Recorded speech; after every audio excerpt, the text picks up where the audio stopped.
The Russian Revolution. The year is 1914.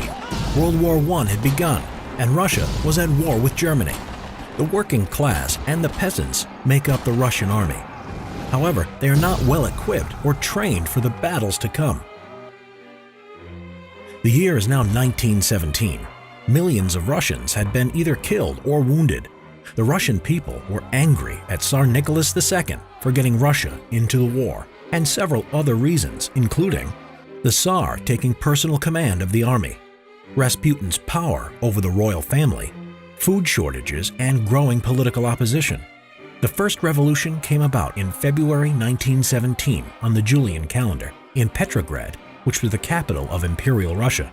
Demonstrators protested about the lack of bread due to rationing and were soon joined by striking workers. The army was called upon to suppress the uprising. Several protesters were shot and killed by the soldiers. However, many refused to open fire. The army, too, it seemed, had mutinied against the Tsar. The Petrograd Soviet was the city council for workers and soldiers. Now, more and more workers and soldiers elected people to it in order to represent their demands. The Tsar abdicated, bringing an end to the Tsarist autocracy, and a new government took over.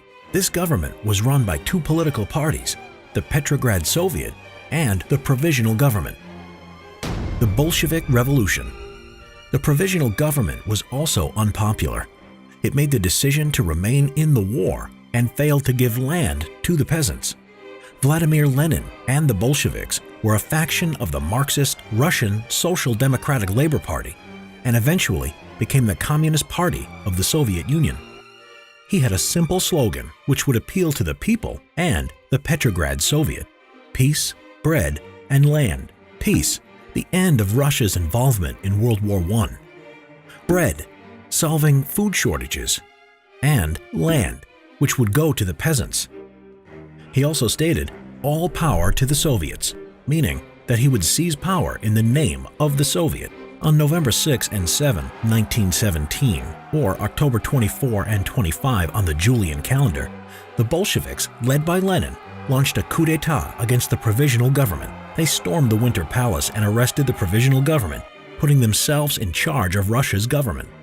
After the revolution, the Bolshevik government exited the war by signing a peace treaty with Germany called the Treaty of Brest-Litovsk. A civil war would erupt in 1918 by those who were against the new Bolshevik government, the White Army, and the Bolsheviks themselves, the Red Army.